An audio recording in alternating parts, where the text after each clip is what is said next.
প্রত্যেকের সকল দিন সমান যায় না। আজকের দিন আপনি খুব ভালো কাটালেন বলিয়ে যে আগামীকাল আপনার খুব খারাপ চাইবো, এটা ভাবনের কিন্তু কোনো দরকার নাই। আবার তা বললেন যে পরশু দিনটা আপনাকে ভালো চাইবো, এইটা ভাবনারও কিন্তু কোনো দরকার নাই।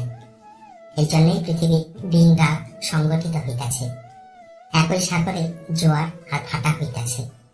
অমাবস্যা ও পূর্ণিমা সব ঘুরা ফিরে আসে।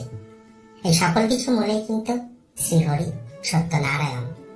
কখন কি হইব তা একমাত্র গুরুদেবই জানেন, কারণ তিনি তো অন্তর্যামী, ত্রিকালদর্শী শ্রী সদ্গুরু সত্যনারায়ণ।